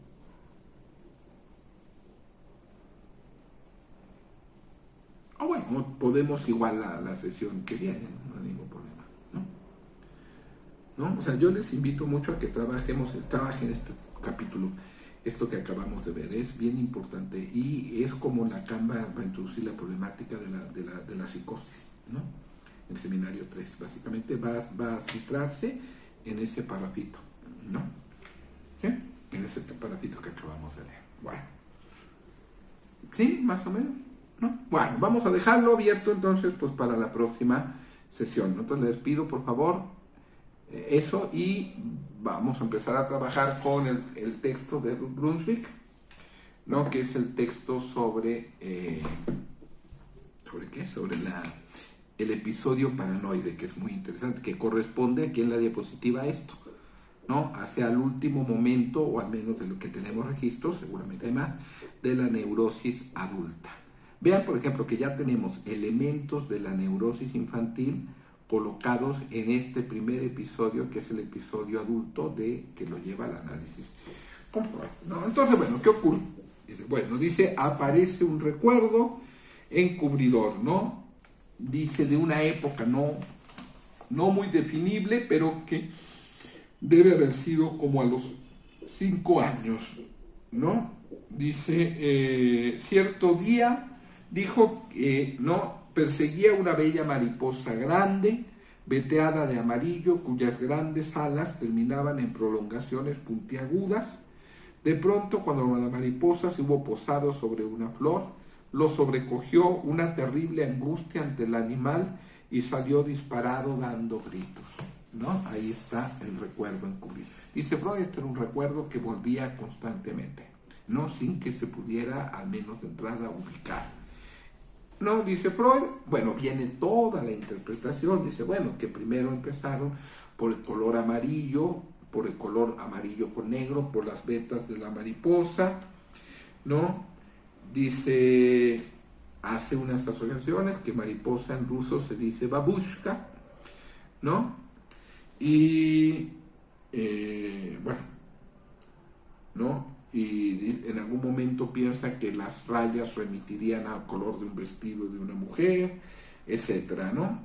Y entonces en algún momento dice que el movimiento de las alas de la mariposa le dio la imagen de una B romana, o sea, del número 5 romano, ¿no? Y ya sabíamos que a las 5 de la tarde, el número 5, había ahí algo vinculado pues con la escena primordial, ¿no? Más adelante hay un recuerdo, ¿no? Dice que antes de la ñaña hubo una chica que lo cuidaba siendo todavía más pequeño, ¿no? Cree que se llama igual que la madre, ¿no? Y de pronto se da cuenta que la chica tiene un nombre que es Grusha, que significa pera. Y entonces, al pensar en las peras, se da cuenta que ese color de vetas amarillas es el color de un tipo particular de peras que cultivaban allá en la finca, ¿no? Y entonces, ahí hay un recuerdo, el recuerdo de Grusha, ¿no? Y entonces el recuerdo viene aquí relatado, ¿no? Dice, acudió al recuerdo de una escena incompleto pero preciso. Vean, esto es bien interesante porque este sí es recuerdo, ¿eh? No es como la escena primordial de la cual no hay recuerdo. Esto sí es recuerdo, dice. Acudió al recuerdo de una escena incompleto pero preciso hasta donde se había conservado. Grusha estaba echada en el suelo, junto a ella un balde y una corta escoba de vergas atada. Él estaba ahí y ella lo embromaba o lo reprendía, ¿no? ¿Sí? Aquí dice Freud, esto puede, vean, entonces la chica está en la posición, Grusha, acá la tengo, que habría tenido la madre en la escena primordial, ¿no? Y aquí vienen estos recuerdos, ¿no? Dice, ¿no? Él ya había contado de un enamoramiento que le sobrevino compulsivamente de una muchacha campesina, de quien contrajo a los 18 años la gonorrea que le causaría su enfermedad, ¿no?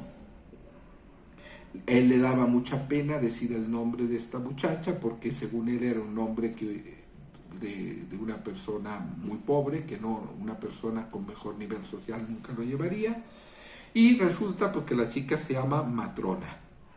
Ya antes había también contado él del enamoramiento que le había dado con una chica a la que ve también lavando el piso en su casa, que se llamaba Ana, igual que la madre, ¿no? Y cuenta la historia, ¿no? Pues de que él iba en su caballo ahí por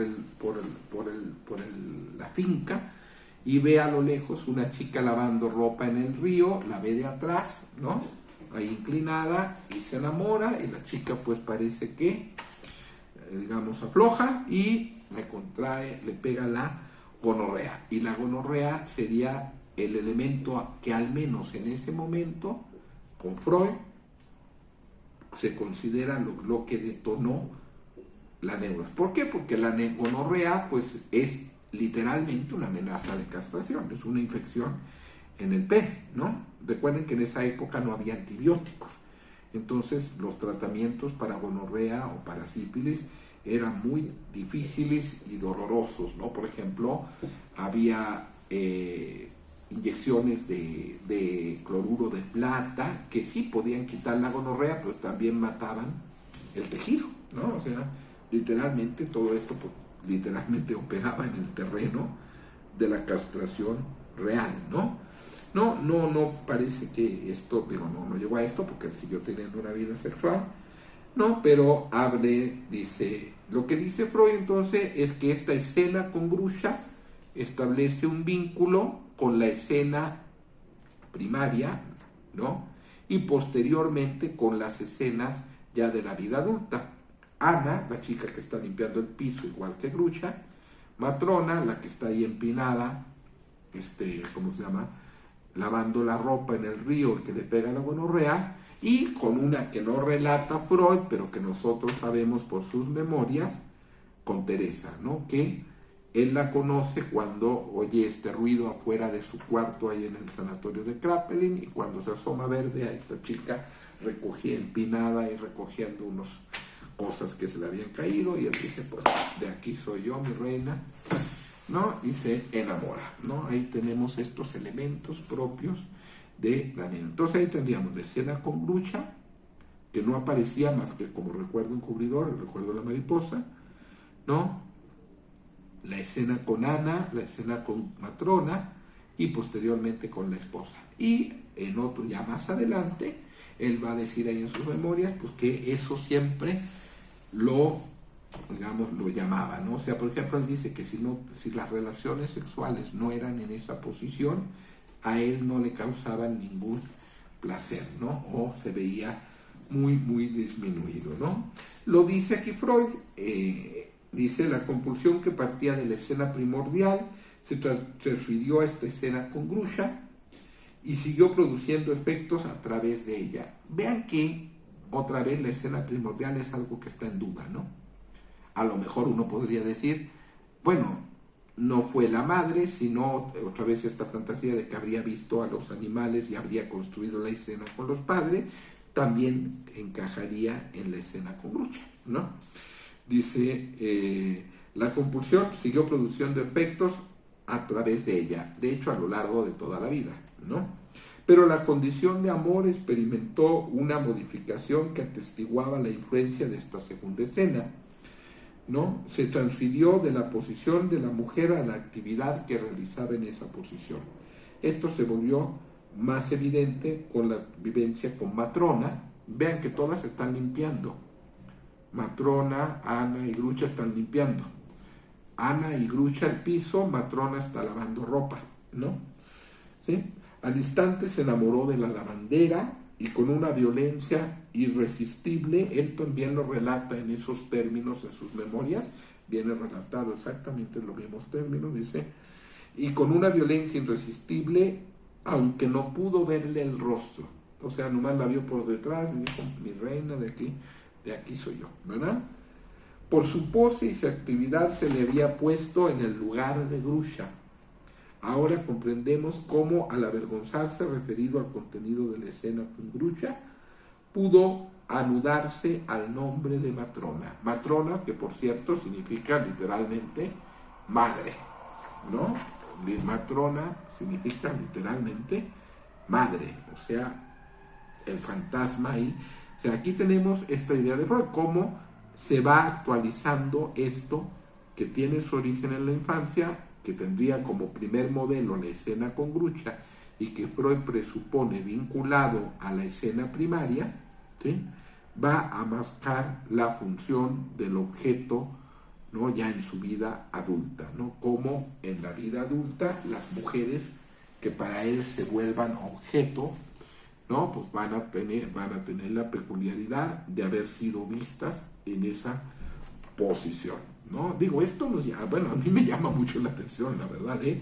O sea, que alguien se enamore, digamos, de alguien porque lo ve en una posición, para mí me resulta como algo peculiarmente extraño, ¿no? O sea, no me podría yo imaginar así, pero bueno, o sea, y él lo dice, ¿no? Cuando habla aquí en sus memorias, pues, de su vida amorosa, siempre está hablando en estos términos, relata el episodio con Ana, relata el episodio con Matrona, relata toda una serie, y posteriormente relata muchos otros episodios donde pues, llegaba a ver a alguna mujer así, y o contrataba prostitutas, y la prostituta tenía que estar en la posición, ¿no? Que aquí está marcada, ¿no?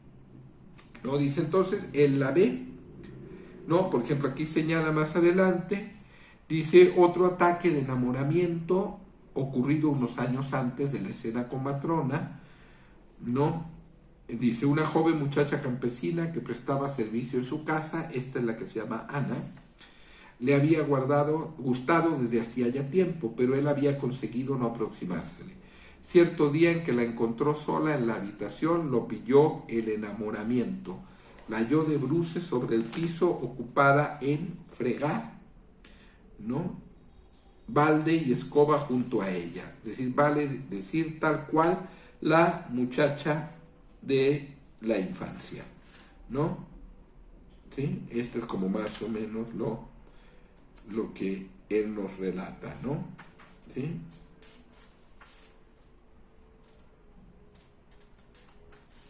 ¿Sí? Este es más o menos el episodio, ¿sí?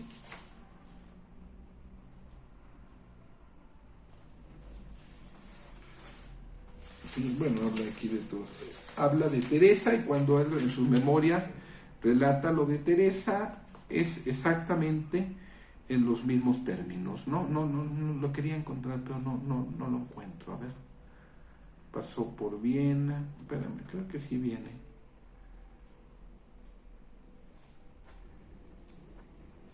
¿No?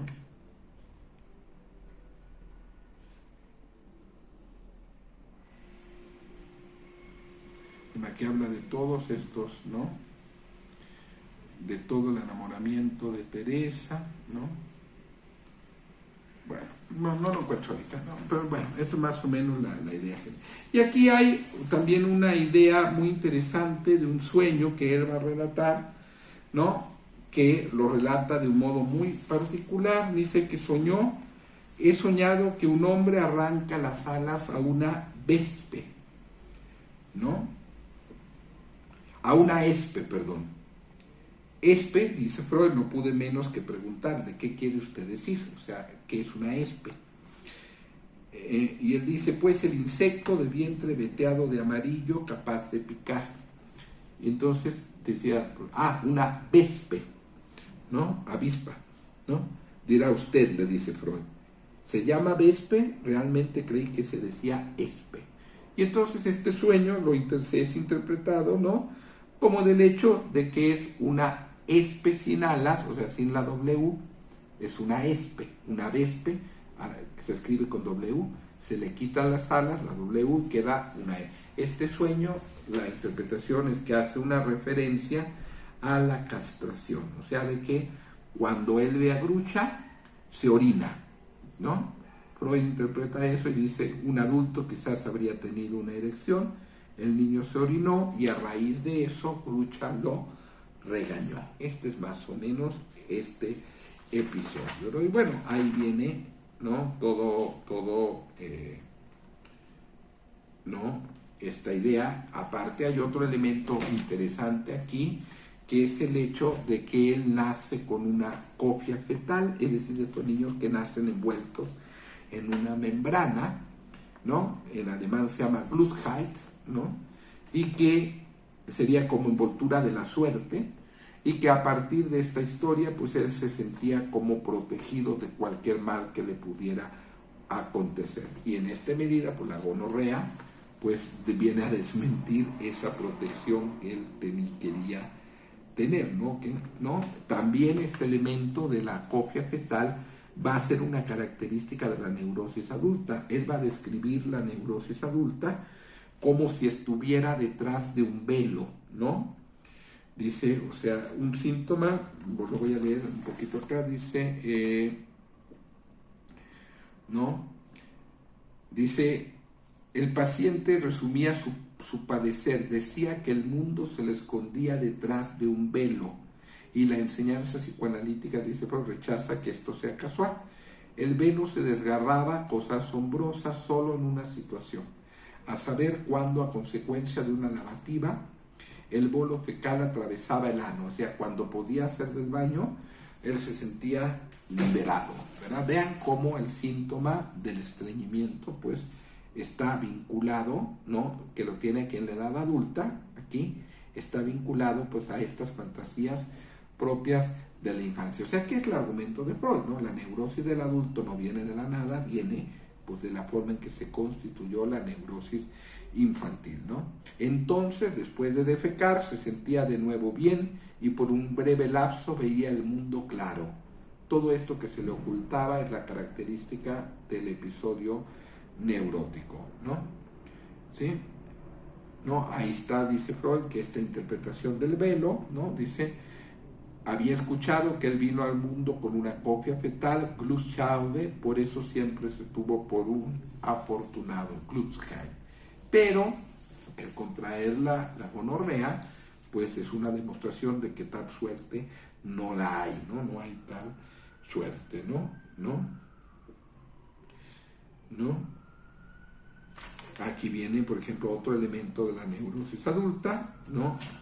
Cómo es planteado esto ahí, ¿no? Entonces, bueno, este es más o menos resumido las características de los tres momentos de la neurosis infantil. El cambio de carácter al 3/4 año a partir de la seducción, la fobia a partir del sueño, ¿sí? Y la neurosis obsesiva a partir de la religión. Cómo esto va a vincular las formas de la función paterna y de la función materna en distintos momentos y cómo estos elementos van a estar estructurados ya en la neurosis adulta, que es algo de lo que hemos visto aquí algunos puntos y que más adelante, y es lo que propongo hagamos para la próxima sesión, la vemos en el llamado episodio paranoide, ¿sí? Y obviamente, si quisiera también que la próxima vez ubicáramos un poquito la importancia de este mecanismo de la forclusión, ¿no? Que Freud dice, aquí la diferencia de los sexos no la registró, después sí, pero en este momento no. Voy a dejar aquí y vamos a ver si hay algún comentario, pregunta, no sé, algo que podamos comentar aquí en estos 10 minutitos que nos queden. No sé qué les parece el texto, qué les parece, digamos, las referencias, ¿no? Algún comentario, con todo gusto. Eduardo, creo que ¿quieres escuchar? Sí, Sí, cómo no. pues nada más la verdad nunca había leído Lacan, pero yo creo que por ese concepto de forclusión sí me hice importante leerlo, porque ahí sí le da una continuidad a la teoría freudiana que a lo mejor quedó inconclusa, pero se me hizo muy interesante. La verdad es que no lo sabía. No, sí había escuchado el término, pero nunca lo había, y no lo usan mucho los psicoanalistas, al parecer. Bueno, en el ámbito lacaniano sí se usa, se habla de la forclusión del nombre del padre como el elemento fundante de la psicosis. Sería básicamente el seminario 3. Les voy a mandar por mail, bueno, les puedo mandar todo el seminario, pero es básicamente un capítulo donde Lacan, va a retomar este punto que acabamos de leer de Freud para que lo desarrollemos un poquito más, ¿no?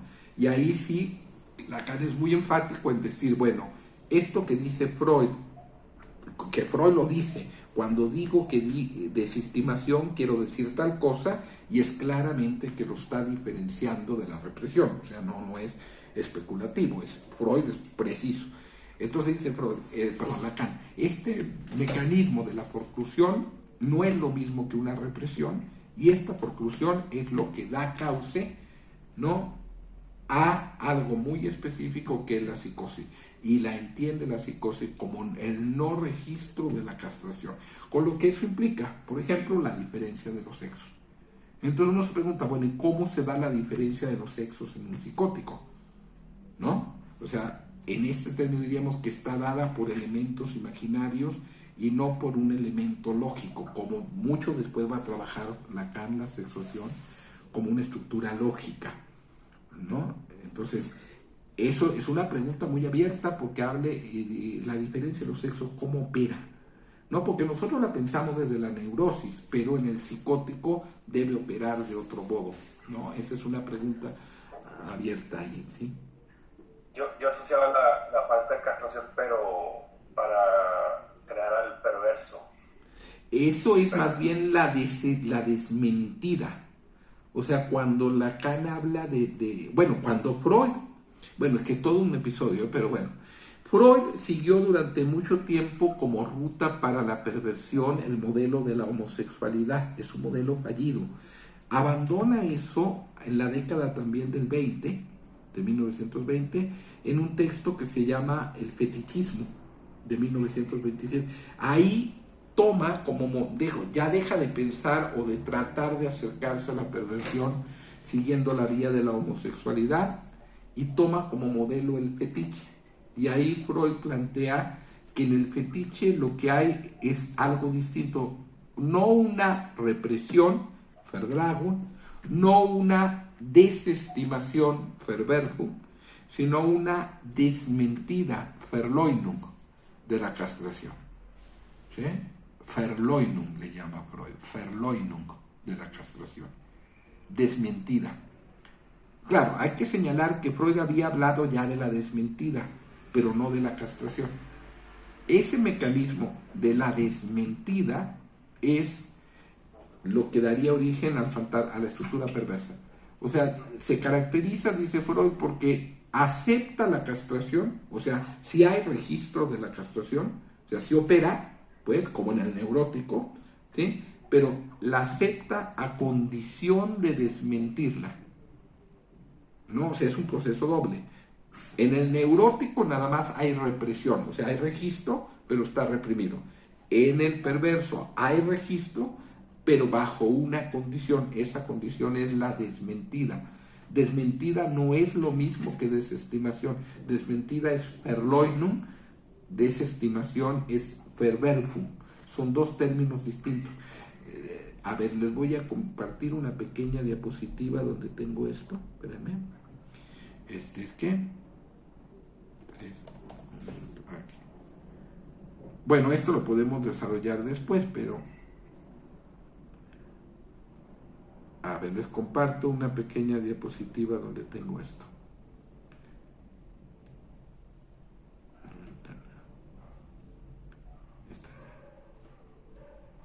Aquí la tenemos, ¿sí?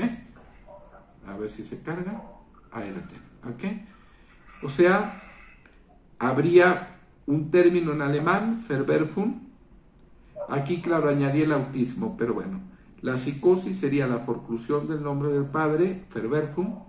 La neurosis sería la Verdragung, la represión de la castración.